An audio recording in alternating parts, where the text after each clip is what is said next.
So hey guys, what's up? So it is back with another video. So basically guys, आज के इस video में we are going to talk specifically about the array list. That what exactly the array list is. और यार इसकी जरूरत क्यों थी array list को लाने की? हालांकि हमारे पास arrays already available है. Still that we are proposing array list. Then why do we need to go for array list? So उसको समझने के लिए आपको पहले तो arrays को समझना होगा, arrays के limitation को समझना होगा, और उस limitation को array list किस प्रकार से overcome करता है वो समझना होगा. Then definitely, yeah, array list is just like a cup of tea for you. So let's break down the actual concept of array list. So very first thing is what exactly this array list is. So what exactly array list is? So array list is a data structure.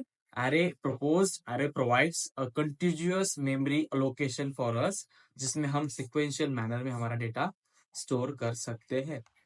तो यार इससे आपको एक hint तो मिल ही गई होगी कि array भी तो सेम ही वर्क करता है. एरे भी एक प्रकार का डेटा सेट है, डेटा स्ट्रक्चर है, जो भी हमें कंटिन्यूअस मेमोरी एलोकेशन देता है और उसमें भी हम सिक्वेंशियल मैनर में हमारा डेटा अरेंज करते हैं. तो फिर एरे लिस्ट की जरूरत ही क्यों है? समझ रहे हो? यही तो क्वेश्चन आता है माइंड में. तो चलिए एरे को देखते हैं.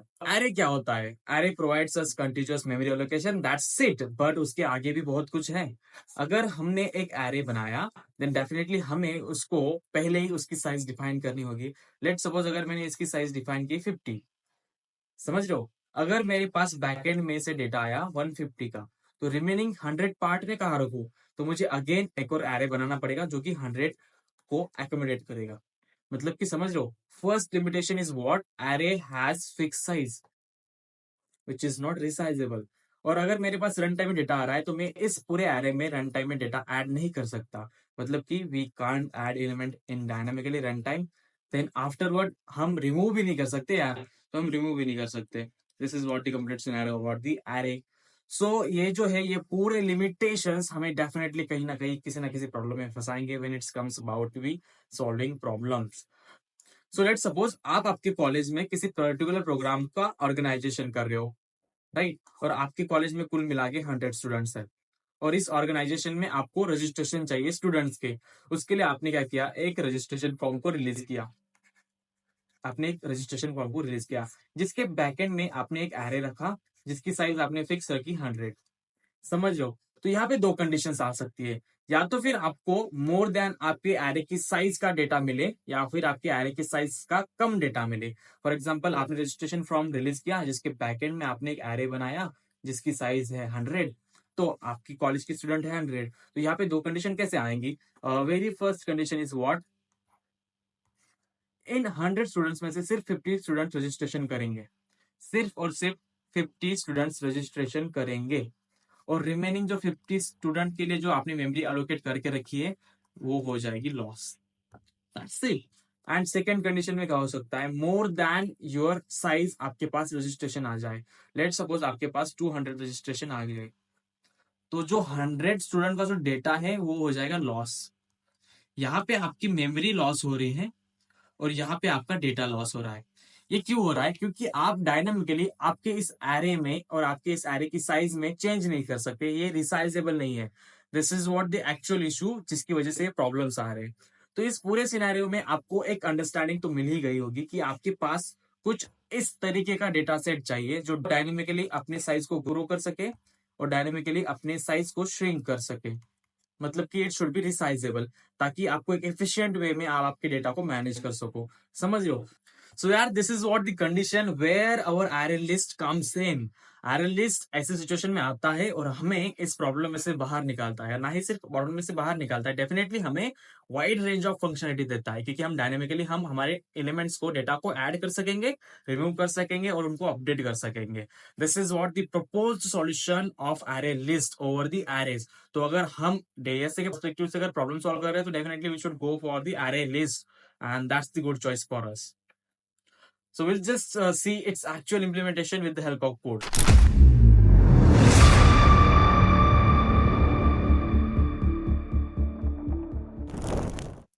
तो चलिए यार, एरे लिस्ट को समझने से पहले एरे लिस्ट का सिंटैक्स देख लो, ताकि आपको और ज्यादा डेप्थ मिले, क्लैरिटी मिले, और आप इस थ्रू आउट पूरे वीडियो में कॉन्सेप्ट को लिंक कर सको कि एग्जैक्टली इसका एग्जीक्यूशन कैसे होता है, ये वर्क कैसे करता है और कौन कौन से पैरामीटर्स इसमें यूज होते हैं.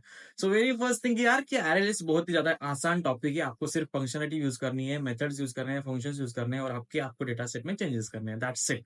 तो देखते हैं एग्जैक्टली इस पूरे सिंटैक्स में क्या दे रखा है। वेरी फर्स्ट आप एक नाम देखोगे, array list which is our actual class, जिसके यूज से हम ये पूरा काम करने वाले हैं। So this is array list which is class name which we need to import from util package. इसको हमें इम्पोर्ट करना होता है, ये बात समझ लो। उसके बाद आप देख रहे होंगे यार ये इंटीजर नाम ऐसा क्यों लिखा है, कि हम इंट भी तो लिख सकते थे। नहीं, ऐसा नहीं चलेगा। आपको इस डायमंड ऑपरेटर्स में ये जो होते हैं, इन डायमंड ऑपरेटर्स में आपको इसका पूरा नाम लिखना होगा, और जो फर्स्ट लेटर होगा वो हमेशा से कैपिटल आएगा। लाइकवाइज अगर आपको आपका डेटा सेट अगर फ्लोट लेना हो तो आपको इस प्रकार से लिखना होगा, जिसमें फर्स्ट लेटर आपका कैपिटल आएगा। तो यहाँ पे ये जो कंप्लीट नेम है, ये आते हैं हमारे रैप क्लास के अंदर। ये रैप रैप क्लास का होता है, ये एक अलग टॉपिक है, will just see that in later on, okay.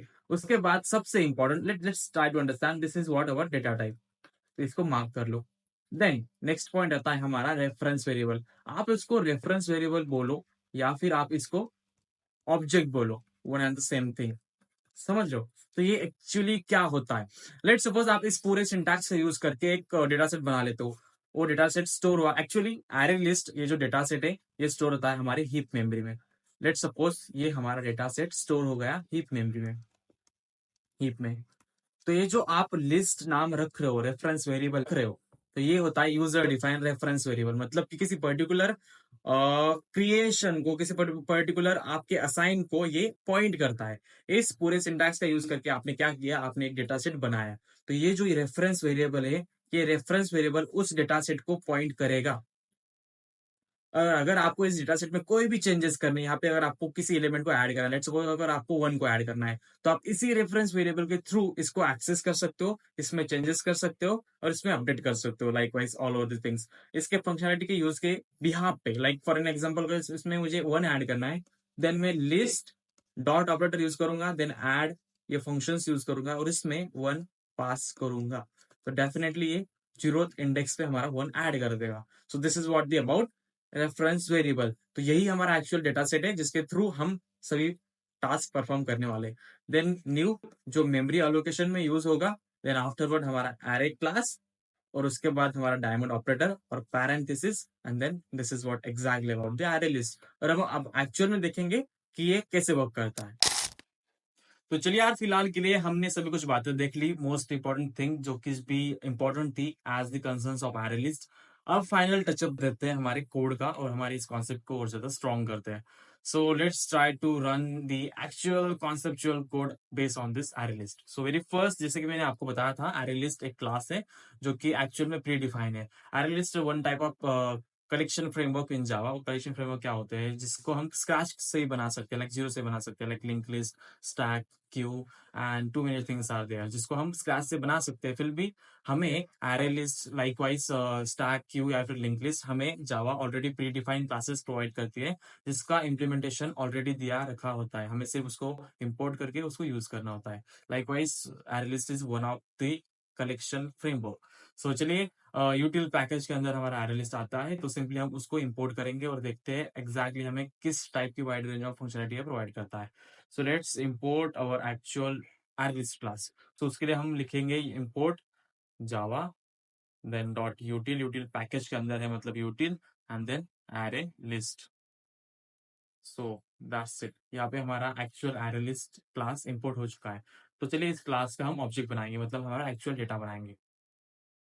तो हम क्लास का नाम लिखेंगे, देन उसके बाद हमें जिस टाइप का डेटा हमारे पर्टिकुलर लिस्ट में स्टोर करना है उसका हम टाइप असाइन करेंगे यूजिंग हमारा रैपर क्लास। तो हमें कंप्लीट उसका नेम लिखना जरूरी है।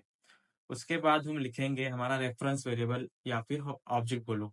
तो फिलहाल के लिए यहाँ पे ये यूजर डिफाइन होता है, तो then I use list, afterward I allocate the memory for this one. Memory allocation का काम करता है सिंपली हमारा न्यू कीवर्ड। तो हीप एरिया में कहीं पे जाकर हमारा ये पूरा डेटा सेट लिस्ट नाम करके स्टोर हुआ है। तो हमें जब भी उसमें कुछ चेंजेस करने हो तो हम लिस्ट के थ्रू ही करेंगे। तो फिलहाल के लिए हमारी लिस्ट यहाँ पे कंप्लीटली खाली है, आप देख सकते हो। Let's try to print this. तो हम लिस्ट को प्रिंट करके देखते हैं।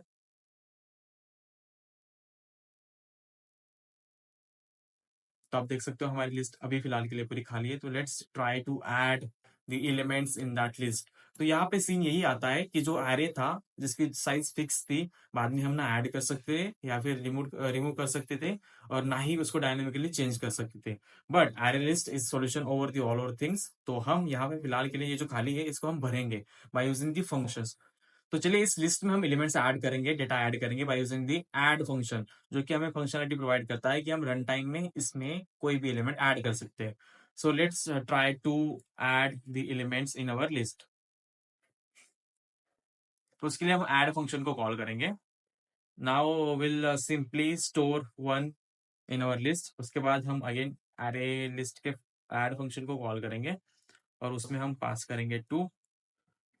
देन अगेन हम उसको कॉल करेंगे। नाउ इसमें हम पास करते हैं थ्री।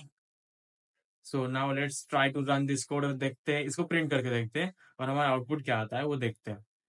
क्या हमारे एक्चुअल में हमारा डेटा इस पूरे लिस्ट में ऐड हुआ भी है या और नहीं। तो चलिए देखते हैं आउटपुट क्या आता है। तो आप देख सकते हो यार, यहाँ पे हमारा आउटपुट आ चुका है 1 2 3, विच इज अवर एक्चुअल लिस्ट जिसमें हमने एलिमेंट्स ऐड किए थे बाय द इंडेक्स। तो चलिए और ज्यादा फंक्शंस देखते हैं। हम फिलहाल के लिए यहाँ पे मोस्ट यूज या फिर मोस्ट ऑकरिंग मेथड्स देखेंगे, फंक्शंस देखेंगे जो आपके काम में आने वाली है।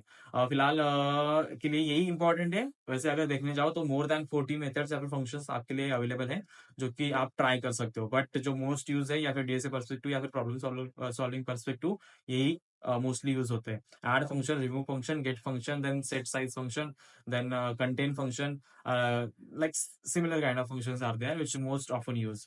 So let's try to run one function over here. Let's try to get a particular indexed element from this list. तो फिलहाल के लिए मुझे क्या चाहिए, मुझे इस इंडेक्स पर अवेलेबल सेकेंड सेकेंड इंडेक्स पर अवेलेबल मुझे वैल्यू चाहिए या फिर आप बोल सकते हो एलिमेंट चाहिए।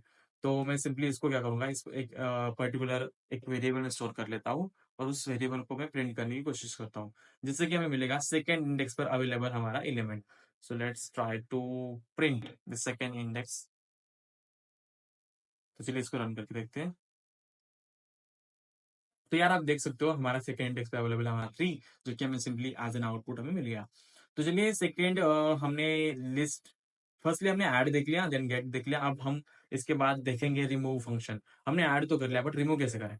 Then again simply list dot remove function को कॉल करेंगे और इसमें हमें दो फंक्शनलिटी मिलती है, या तो हम एक्चुअल में एलिमेंट पास करें जो हमें रिमूव करना है, या फिर उस एलिमेंट की इंडेक्स पास करें। तो यहाँ पे हम क्या करेंगे, simply let's try to understand कि हम क्या करते हैं। पर्टिकुलरली इंडेक्स पास करते हैं, let's try to pass index. तो चलिए हम यहाँ पे चाहते हैं कि हमारा जो जीरोथ इंडेक्स पे अवेलेबल वन है वो रिमूव हो जाए इस पूरे लिस्ट से। तो इसके लिए हमने रिमूव फंक्शन को कॉल किया। अब हम इसका आउटपुट चेक करते हैं कि एग्जैक्टली हमें आउटपुट क्या मिलता है। So let's try to run this.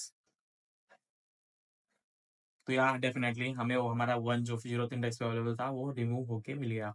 So again likewise हम क्या करेंगे, सिंपली और एक एलिमेंट ऐड कर लेते हैं और हम इसकी साइज फंक्शनैलिटी देखते हैं, साइज फंक्शन को देखते हैं।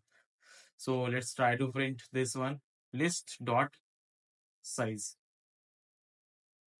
तो हमें साइज मिल जाएगी और उसके बाद हम क्या करेंगे, so let's try to run this one. तो या this is what exactly our functionality, जो हमें पूरी साइज मिल गई हमारे पूरे पूरे पूरे एरे लिस्ट की। हमने फाइव ऐड किया था, उसके बाद हमने साइज एलिमेंट कॉल किया, तो डेफिनेटली हमें थ्री ही मिलेगी। तो ये हो गई हमारी ऐड, रिमूव, गेट और साइज। इसके बाद हम देखेंगे पर्टिकुलरली सेट फंक्शन, जो क्या करता है, हमें पर्टिकुलर इंडेक्स पर अवेलेबल किसी भी एलिमेंट को हम सेट कर सकते हो। लाइक फॉर एग्जाम्पल यहाँ पे फिलहाल के लिए हमारे पास है, इसको प्रिंट करके देखते हैं कि हमारे पास अभी क्या क्या है। तो चलिए हमारे पास है 2 3 5, और मुझे क्या करना है, मुझे इस टू इंडेक्स पर अवेलेबल जो फाइव है ये मुझे सेट करना है या फिर मुझे लाइक सिंपली अपडेट करना है। तो इस फाइव की जगह पे मुझे ऐड करना है फोर। तो मैं सिंपली सेट फंक्शन को कॉल करके ये काम कर सकता हूँ। कैसे, let's call set function. So set function को कॉल करेंगे। तो इसमें दो एट्रीब्यूट्स आते हैं। वेरी फर्स्ट कि आपको पहले इंडेक्स पास करनी होगी जिस इंडेक्स पर अवेलेबल एलिमेंट को आपको सेट करना है। तो मुझे सेकेंड इंडेक्स पर अवेलेबल एलिमेंट को सेट करना है। उसके बाद आपको कौन सा डेटा वहां पे असाइन करना है या फिर कौन सा नंबर या फिर वैल्यू असाइन करनी है वो आपको असाइन करनी है या फिर डालनी है। सो सिंपली मुझे सेकेंड इंडेक्स पे फोर चाहिए, तो चलिए इसको रन करके देखते हैं। तो yes, this is how exactly we got our 235।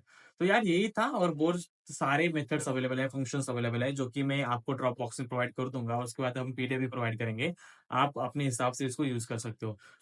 So yes, this is what the complete scenario about the array list, the ultimate solution over the all our problems when it comes about the managing data structure dynamically. And definitely guys, अगर आप problem solve करते हो तो definitely आप इस situation को 100% experience करोगे, and then आप खुद बोलोगे that array list is one of the most efficient solution for those situations. So this is what the complete about this video lecture only. So if you find this video helpful, then do subscribe and help us out to be making a very great videos for you guys. So keep watching, keep supporting, and we'll get back to you with such an amazing and crazy concept with new mindsets. So thank you.